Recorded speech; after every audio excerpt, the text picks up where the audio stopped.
El ritual prohibido que Jesús enseñó a María para entrar en la mónada, la Iglesia lo borró. Suena provocador, lo sé. Y antes de que pienses en conspiraciones o en secretos ocultos en catacumbas, detente un momento. Cuando hablo de prohibido o borrado, no me refiero a un complot deliberado, sino a una enseñanza tan sutil que, con el tiempo, quedó fuera del foco público. Se deslizó hacia los márgenes, se transformó en metáfora, fue reinterpretada a través de tradiciones que privilegiaron la ley, la predicación y la organización comunitaria. Hoy quiero contarte cómo pudo haber sido esa enseñanza íntima, por qué se dejó de transmitir con claridad y cómo, en lo profundo, aún está accesible para cualquiera que quiera volver al punto donde todo es uno. Imagina por un instante una perla. No una perla cualquiera, sino la perla que guarda en su centro la calma del mar. La perla no compite con las olas. Existe en un silencio donde no hay viento de pensamientos que la pique. El monad de las tradiciones antiguas apunta a esa perla interna, una unidad primera, un ojo único donde no hay fragmentos ni coros contrapuestos. No es una palabra exótica para alejarte, es una manera de decir lo que eres antes de las divisiones. La quietud debajo del ruido, la presencia que no se divide entre miedo y deseo, culpa y esperanza. La mayoría vivimos fragmentados. Dentro de una misma hora pueden convivir dos voces, la que se anima y la que duda, la que ama y la que teme ser herida. Nos movemos como si fuéramos varias personas metidas en un mismo cuerpo. Esa multiplicidad crea fatiga, indecisión y una sensación de casa partida. Jesús, en la tradición de quienes escucharon sus enseñanzas más allá de los sermones públicos, parece apuntar a otra respuesta. No tanto cambiar la conducta desde fuera, sino recordar desde dentro. No es un truco psicológico. Es una orientación para volver a la unidad que ya somos en potencia. María Magdalena aparece en los relatos como una figura sensible, atenta, capaz de recibir aquello que a menudo se enseña en voz baja. Algunas tradiciones antiguas y ciertos textos extracanónicos sugieren que hubo enseñanzas menos públicas, más centradas en la experiencia interior. No estamos afirmando que exista un libro secreto con instrucciones mágicas. Hablamos de una transmisión íntima, de una mirada puesta en el corazón de la persona, de una forma de hablar que apunta a que el discípulo entre en sí mismo y reconozca su centro. Piensa en esa escena, no en una multitud, no en un sermón para la plaza. Piensa en una tarde con luz tibia, dos figuras sentadas cerca, y una voz que no impone, que indica un umbral. No busques fuera lo que yace dentro. Lo que sigue es una evocación de lo que pudo haberse dicho en ese silencio receptivo. Jesús no prometía fórmulas, proponía umbrales. Imagina que, en esa conversación, la guía no fue un conjunto de pasos ritualísticos, sino una frase que abre a la atención. Sé el que mira, más que el que se deja llevar por lo mirado. Eso suena simple, pero su simplicidad es peligrosa para la fragmentación. Cuando tomas la posición de quien observa, la escena interior cambia. De pronto, el impulso, la rabia, la nostalgia se vuelven objetos ante una mirada que no está atrapada por ellos. María, receptiva, habría aprendido a sostener esa mirada sin cosificarla ni huir de ella. No se trata de reprimir, sino de reconocer, ver el pensamiento como nube, sentir la tensión como ola, y dejar que la atención se pose en el centro que no se agita. Hablemos del punto inmóvil. No es una técnica mágica, no es un hechizo, es una experiencia que algunos místicos describen como el lugar desde el que todo se ve sin división. Puedes imaginarlo como el ojo de una tormenta. Alrededor hay movimiento, pero en el ojo reina la calma. Jesús, en esa enseñanza íntima, sugería que uno no necesita destruir los movimientos interiores para encontrar ese sitio. Solo sostenerse hasta que la mirada deja de identificarse con las olas y descubre la quietud que las sostiene. Ese quedarse es la verdadera dificultad, no ejecutar una serie de pasos, sino permanecer hasta que la presencia interior se asienta. ¿Cómo se llega hasta ahí, sin convertirlo en un ritual cerrado? Lo que los textos evangélicos y las tradiciones contemplativas muestran de modo convergente es una invitación a la atención. Atender la respiración, notar la sensación del cuerpo, observar sin juzgar. Estas son puertas prácticas, no fórmulas. Pero es importante puntualizar. No te ofrezco un conjunto de instrucciones místicas que prometan poderes. La promesa aquí es más humilde y más radical a la vez. Cuando te vuelves testigo, la división comienza a deshacerse. La voz que ordena y la voz que duda dejan de pelear por el control. Las acciones surgen entonces desde una coherencia interna, más parecida a la raíz que impulsa al árbol que a una lista de mandatos externos. Porque esta forma de enseñar se fue perdiendo en visibilidad. No por un solo culpable. La historia de las comunidades cristianas tempranas fue compleja. Hubo prioridades prácticas, organizar congregaciones, fijar doctrinas frente a controversias, cuidar a los pobres y enfermos, que requerían lenguaje claro y leyes comunitarias. En ese proceso de institucionalización, lo delicado y lo vivencial a veces quedó en segundo plano. Además, la transmisión oral y la escritura eligieron por necesidad y por contexto formas que funcionaban para cuerpos comunitarios grandes, parábolas, sermones, mandatos morales. Las prácticas de silencio y contemplación, por su naturaleza, necesitan de espacios y tiempos que no siempre se preservaron en las urgencias históricas. Algunas tradiciones posteriores reinterpretaron o simbolizaron estas enseñanzas. Otras ni siquiera las entendieron del todo. Todo eso explica que lo que hoy llamamos el ritual prohibido no sea más que una práctica interior relegada por la historia de prioridades humanas.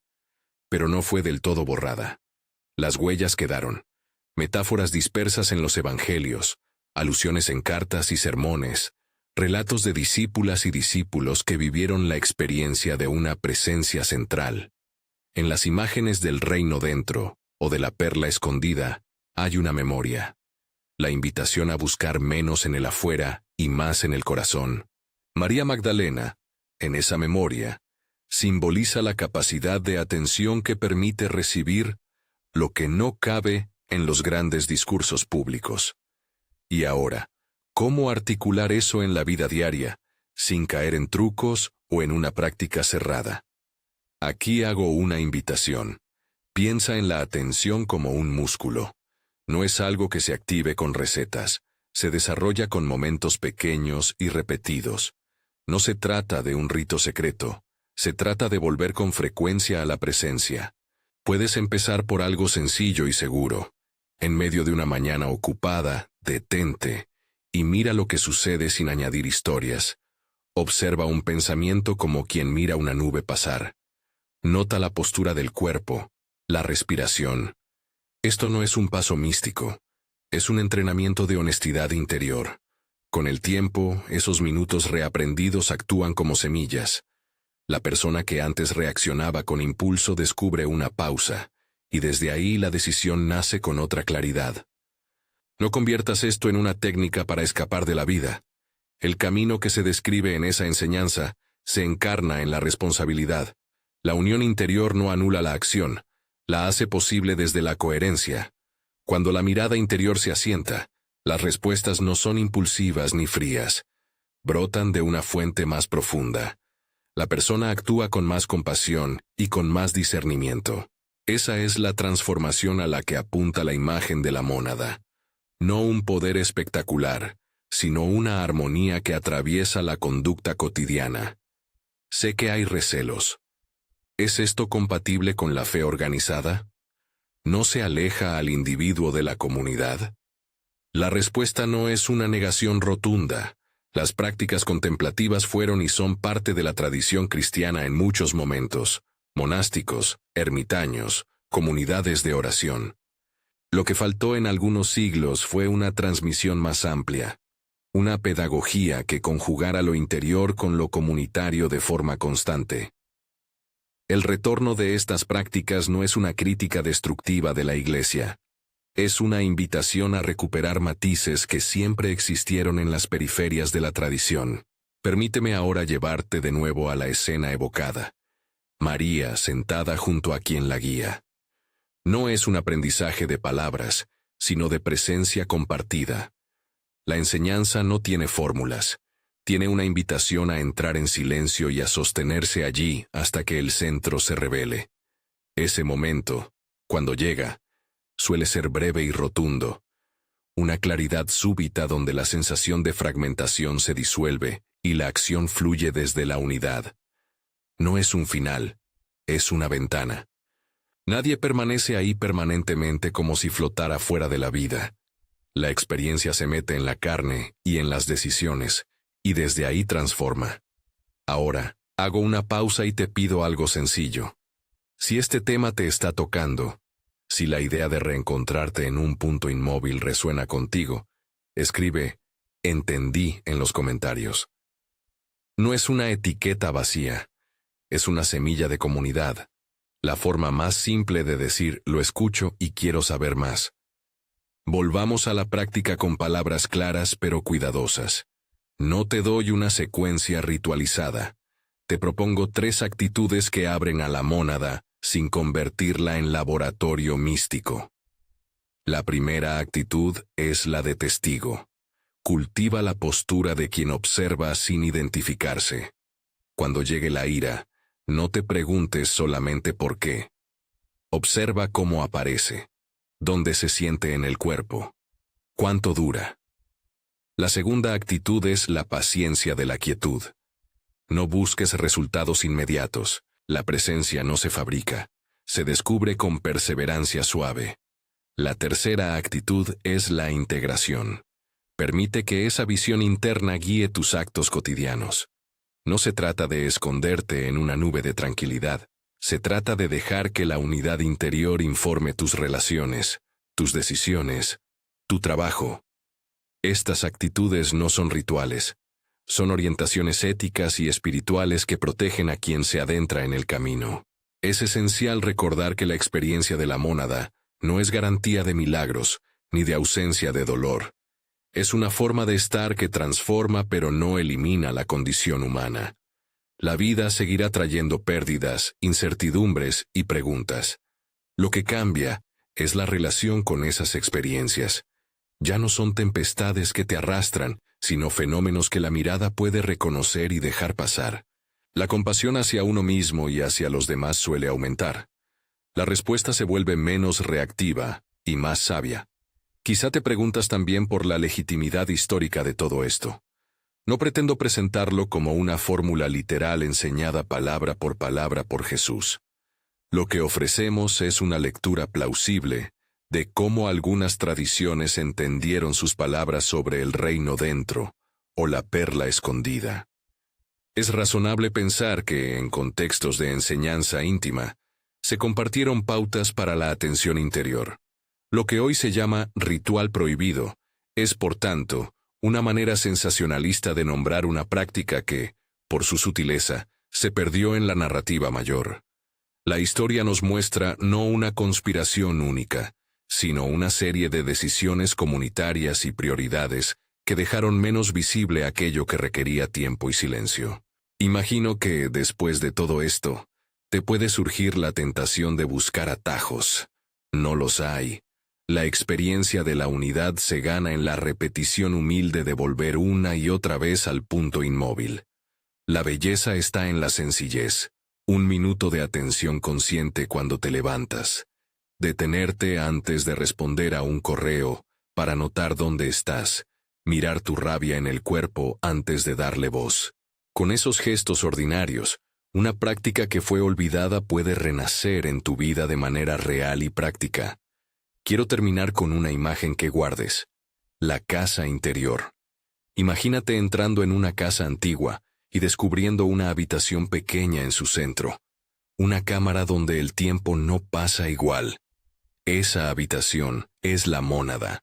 No está cerrada con llave ni necesita ceremonias complejas para abrirse. Solo demanda que te acerques con ojos honestos, que te sientes y que estés dispuesto a esperar a que la presencia aparezca.